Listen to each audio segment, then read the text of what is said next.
Si les faits qui sont reprochés au coach Mehdi savaient être exacts devant la police, parce que certaines informations nous disent qu'il aurait été arrêté au niveau du commissariat de Makori, nous attendons confirmation.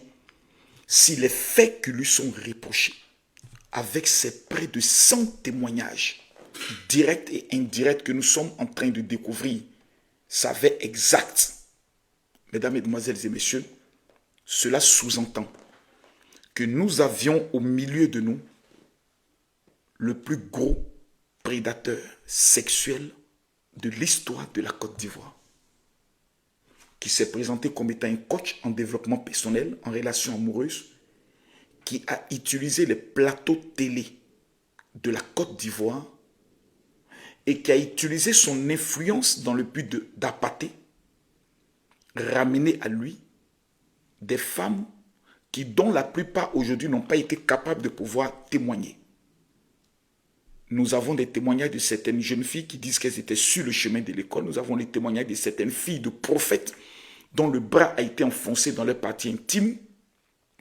Cela veut dire que nous avons été tous trompés. Cela veut dire que dans la bergerie, nous avions un loup. Mais la question est de savoir, nous avons encore combien de loups dans cette bergerie qui utilisent leur influence, qui utilisent leur renommée, qui utilisent leur popularité, leur aura, pour appâter, séduire et ensuite violenter plusieurs femmes ou abuser de plusieurs femmes en les faisant espérer à un lendemain meilleur. Le monde fait peur. Est-ce que nous devons avoir confiance? Non.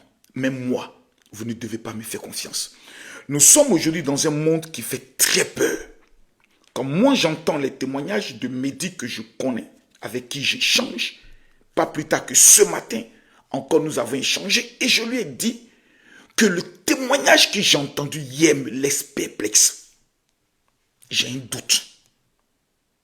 Parce que tout le monde ne peut pas se mettre en accord contre toi. C'est pas possible.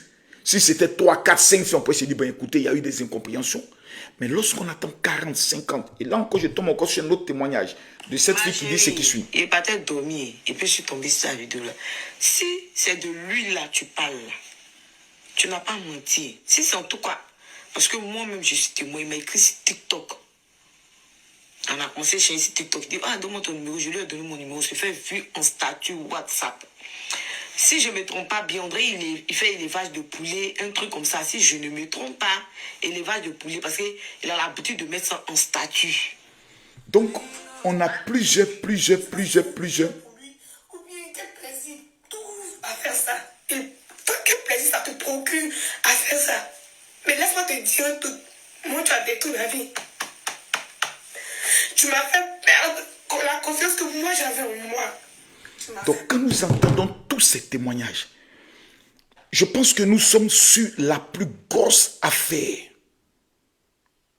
de crimes sexuels qui n'a jamais existé depuis 1960. Ça n'a rien à voir avec une question de Libanais, Ivoiriens, ça n'a rien à voir. Je pose le si les faits qui sont reprochés au coach Mehdi savaient exact, c'est que nous avons tous été abusés. Combien de femmes, combien d'hommes? Son téléphone peut parler, son inbox de son WhatsApp peut parler, le inbox de son compte TikTok peut parler. Vous savez, j'ai un principe dans la vie. Je dis toujours, même si c'est mon père qui est responsable de tels actes, je ne te verrai plus comme mon père, mais je te verrai comme étant un monstre. Parce que ça pouvait être mes filles. La justice de Côte d'Ivoire doit être sans état d'âme. Et j'aimerais dire une chose à tout le monde. C'est vrai que ce soir, nous aurons un live très important avec toutes les plus grosses têtes des réseaux sociaux à 21h GMT. Mais il faudrait qu'on retienne ce qui suit. À tous ceux qui nous suivent sur les réseaux, ne nous faites pas confiance. Ne nous faites jamais confiance parce que vous voyez, nous sommes publics, nous sommes sur les réseaux. Vous allez dire non, ce sont des modèles. Non, non, non, non, non. Cette histoire nous révèle que derrière les facettes que vous voyez se cachent de véritables monstres. Faites attention. à votre vie. N'allez jamais chez un inconnu et ne répondez jamais à quelqu'un que vous ne connaissez pas. Merci.